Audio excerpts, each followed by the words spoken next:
Hi, I'm Charles, and today we're going to be having a look at a classic air rifle. The Crosman 760 Powermaster, or Powermaster 760, however you want to say it. This is a first variant gun manufactured somewhere between 1966 and 1970.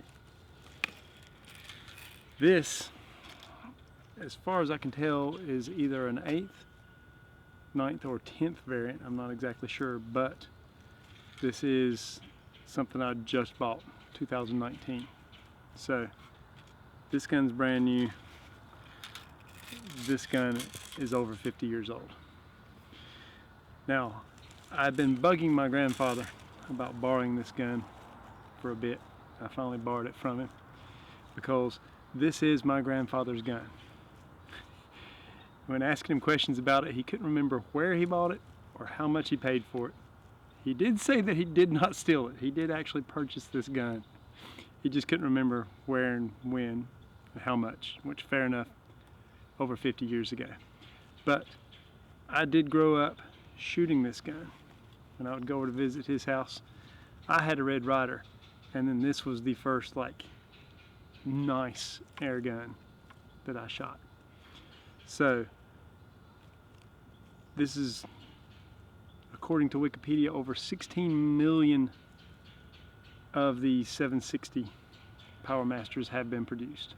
Not all exactly the same, like I said, they changed over the years, but this is the first variant. Mostly steel, wood forestock, wood stock, smooth bore barrel. This one even says on the side 760 Pumpmaster Classic. So, almost completely different gun. Plastic, plastic, plastic, plastic, plastic. I believe the middle part of the barrel is metal. Sight's metal. Parts of the insides are metal, but for the most part, mostly plastic. Whereas this one's steel, brass, and solid wood stocks. So much heavier, 2 pounds heavier than this one. Some other difference, this is what they call self-cocking. So when you pump it, it actually charges up the mechanism, and when you actuate the bolt, all it's doing is moving the bolt, loading the BB into the chamber. It doesn't actually cock anything. So the more pumps on this one, the harder the trigger pull is. On this one, when you cock back the bolt, you are cocking a hammer. So when you pull the trigger,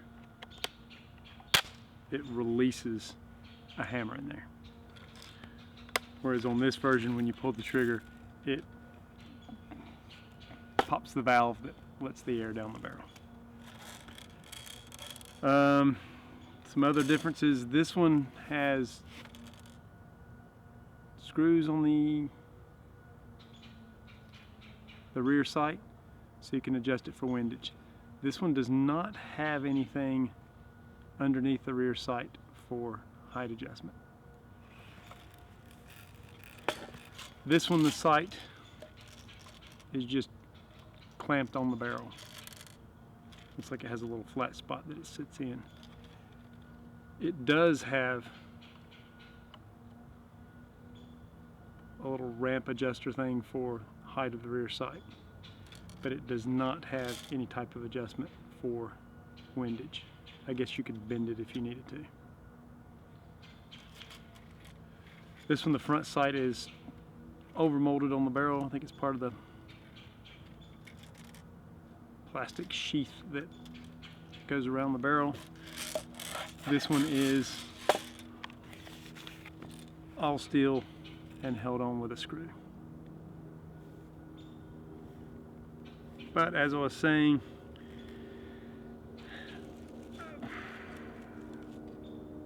Daisy with the Red Ryder, they did something different to keep price down. They pretty much have it made almost the same, but it's made in China now. So, still metal parts, wood stock. It does have a plastic cocking lever now instead of the aluminum or whatever. but they've kept that price $24.95 or the equivalent. It seems like forever. Whereas this one back in the day was $22, but that was in $1968, which is the equivalent of $162 today. Whereas this one's $30. So you can see why there's a quality of materials difference. If they were building this exact same gun today, they would have to be charging $150 or more. So that's why this one's changed. This one's still made in the USA. Whereas some of your other manufacturers like Daisy, some of their guns are made in China to keep the cost down. As far as shooting, the new one, the old one, this one's lost some of its velocity just because the seals are starting to get worn out. This one is a lighter gun, so it doesn't feel as quality, but 10-year-old me would have loved this gun. Probably just as much as 10-year-old me loved this gun. Adult me, I can see, well, this one definitely has more sentimental value to me. Something I grew up with. This one, it's fun to shoot in the backyard, but I've got better guns now, so quality-wise, and who knows if this one would actually last 50 years. This one, as long as it's kept inside, not allowed to get wet and rusty and stuff, would probably last another 50, maybe 100 years. Probably needs some of its internal seals replaced, but this is a quality air rifle. This one, not so much quality.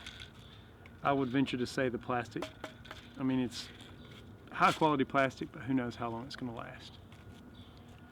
Less to rust, I guess, but you get what you pay for. So, in conclusion, both good guns, but the old one was better. I hope you like the comparison. Hope I didn't ramble too much. If you did like it, give it a thumbs up. I might make some more of these comparison videos with older air guns, newer air guns. And there's definitely one coming up with old Red Ryder versus new Red Ryder. So I hope you liked it. Please like and subscribe if you haven't already. Thank you for watching. See you next time.